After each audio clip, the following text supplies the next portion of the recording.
Vous êtes depuis plusieurs années un élu local et régional engagé.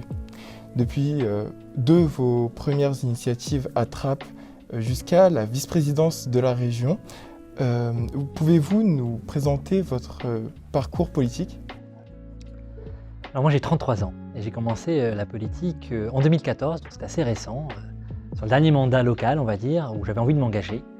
Et je suis un élu des Yvelines, dans une ville qui s'appelle Trappes, où j'ai appris à faire de la politique parce que je me battais pour changer l'image de la ville et le chemin qu'elle prenait qui pour moi n'allait pas dans le bon sens. Et donc à 26 ans j'ai fait ma première campagne. Je n'étais pas du tout issu du monde politique, j'ai fait une école de commerce, j'avais à l'époque une entreprise dans le domaine des logiciels et j'avais très envie de m'engager. Et voilà, donc après, de fil en aiguille, j'ai rencontré Valérie Pécresse, je l'ai suivi pour les élections régionales, j'ai pris des responsabilités à la région, j'en suis aujourd'hui le premier vice-président et je suis heureux de pouvoir continuer à défendre mes idées, mes convictions. Voilà, dans un parcours qui ne fait pas de vous forcément un professionnel de la politique, mais qui fait, c'est vrai, que vous y consacrez la majorité de votre temps parce qu'on a aussi besoin d'élus impliqués, qui connaissent leur sujet, qui connaissent leur territoire et puis qui se battent toujours pour les mêmes convictions dans la durée. Les problématiques liées aux conditions de vie des étudiants sont de plus en plus entendues et elles appellent des solutions. Valérie Pécresse a notamment fait connaître son plan d'action contre la précarité des étudiants et des jeunes au Conseil régional. Quelles sont les grandes lignes de ce plan ? On sait qu'avec la crise sanitaire, il y a beaucoup d'étudiants qui souffrent. Et le sujet de la précarité étudiante ne date pas d'aujourd'hui, ça fait 5 ans qu'on travaille avec le monde étudiant sur un certain nombre de solutions. Mais là, cette crise rend invivable, intenable la situation pour beaucoup d'étudiants. Alors il y a les étudiants qui sont isolés, qui sont en détresse psychologique, qui n'ont plus de contact et qui sont parfois en dépression. Pour eux, on a une plateforme déjà opérationnelle qui s'appelle Écoute étudiants Île-de-France, dans laquelle ils peuvent retrouver d'abord des questionnaires pour évaluer leur situation psychologique et puis surtout 150 psychologues qui vont proposer 40 000 consultations gratuites prises en charge par la région pour lutter contre cette détresse psychologique parce que les chiffres et tout ce que nous font remonter les associations étudiantes ou le monde médical est extrêmement préoccupant. Et donc il y a cette plateforme, je le redis, Écoute étudiants Île-de-France, qui est à la disposition de tous les étudiants qui souffrent sur le plan psychologique. Il y a les étudiants à la rue. Il y en a un certain nombre qui perdent leur logement ou qui sont mal logés parce qu'ils ont perdu leur petit boulot. C'est malheureusement une réalité aujourd'hui avec cette crise sanitaire. Et donc pour tout cela, il y a 400 chambres d'hôtel qui sont là aussi mises à disposition par la région, avec la Croix-Rouge et avec le groupe Accor, pour les loger en urgence. D'ores et déjà, 400 chambres d'hôtel qui sont disponibles pour qu'aucun étudiant ne se retrouve à la rue dans une situation de mal logement critique. Et puis il y a le fait de financer ses études, parce que les familles aujourd'hui n'ont plus forcément les moyens de subvenir aux besoins des étudiants.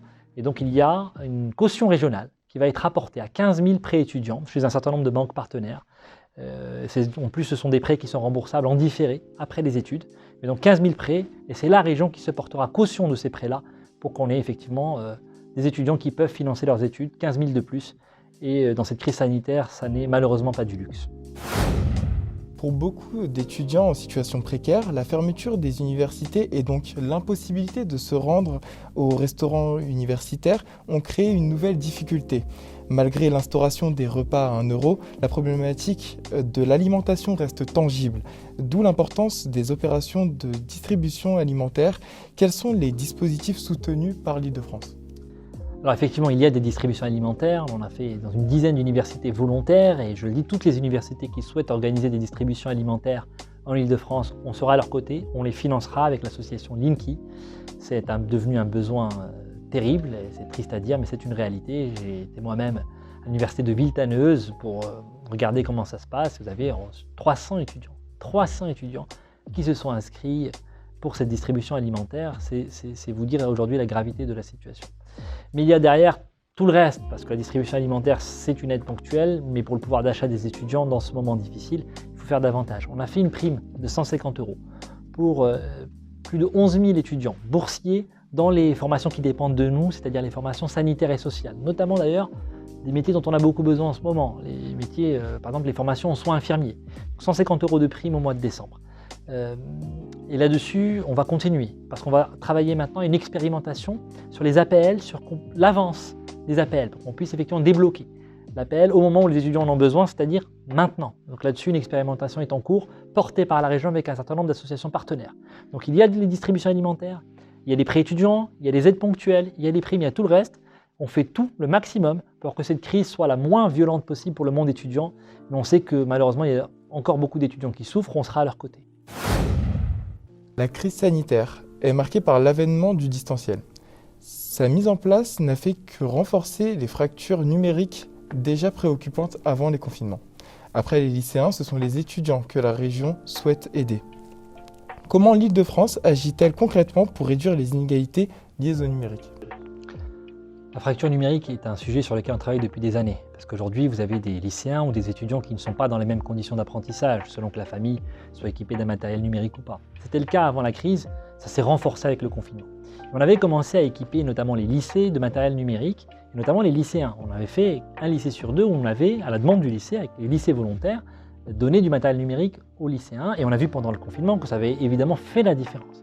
Et donc on a généralisé cela, c'était une volonté de Valérie Pécresse, la présidente de la région, avec au total plus de 400 000 ordinateurs et tablettes numériques pour les lycéens, pour que tout le monde ait le même outil, pour que tout le monde ait une espèce d'uniforme numérique pour étudier dans les meilleures conditions. Et on sait que pendant cette crise, ça a été fondamental. Et donc on n'oublie pas le monde étudiant, même si normalement c'est à l'État de faire ce type d'opération, mais on y prend notre part parce qu'on ne peut pas laisser les étudiants dans cette situation-là avec des cours qui se font beaucoup en distanciel. On a mis en place effectivement un lot de 10 000 ordinateurs réservés aux étudiants qui sont mis à la disposition des universités qui ensuite les répartissent aux étudiants qui en ont le plus besoin, qui ont le plus de difficultés à s'équiper. Et en plus de ces 10 000 ordinateurs, il y a 60 000 chèques numériques, une valeur de 100 € pour permettre, faciliter l'achat, pour pouvoir faire face à une dépense d'équipement, en plus dans la situation de précarité qu'on connaît aujourd'hui. Donc c'est un effort financier considérable de la région pour que tout le monde ait un outil numérique et que tout le monde puisse poursuivre ses études dans les meilleures conditions possibles malgré la crise sanitaire. On sait que pour la recherche d'emploi, le permis est très important pour la plupart des jeunes, mais avec la situation plus compliquée actuelle, que prévoit la région pour leur faciliter l'accès justement au permis ? Vous avez raison parce que rien n'est plus discriminant parfois que la mobilité et à un moment où le marché du travail est à l'arrêt, parfois un emploi se joue à la question du permis de conduire, parfois même une formation. Et ça n'est pas acceptable et c'est pour cela qu'on avait déjà engagé une expérimentation qui était dans le Val d'Oise aujourd'hui où il y a des besoins importants, où la région prend en charge le permis de conduire pour un certain nombre de jeunes. Et aujourd'hui, on généralise cette gratuité du permis de conduire aux jeunes qui sont dans des formations professionnelles, qui sont financées par la région, donc qui ont droit à cette gratuité du permis de conduire, aux jeunes qui sont inscrits dans les missions locales, là aussi qui sont accompagnés, et puis aux jeunes qui habitent dans les quartiers dits prioritaires de la politique de la ville, où on sait que les besoins là aussi sont très importants. Donc tous les jeunes qui sont accompagnés dans une formation, en demande d'emploi, en recherche, etc., sont éligibles et peuvent avoir leur permis de conduire pris en charge par la région, parce qu'il n'est pas question que cette question de mobilité soit discriminante et soit aujourd'hui un frein au moment où il va falloir aller chercher tous les emplois pour que la question de l'insertion professionnelle des jeunes ne soit pas juste un débat théorique, mais soit une réalité dans les actes. Et c'est pour cela que cette gratuité du permis de conduire, elle est fondamentale. Et donc, dernière question, vous avez parlé justement du rôle de formation professionnelle de la région. Encore une fois, beaucoup de jeunes, notamment en apprentissage, se retrouvent sans employeur. Et donc, dans le plan de la région présenté par Valérie Pécresse, il y a aussi des mesures pour l'apprentissage. Quelles sont-elles ?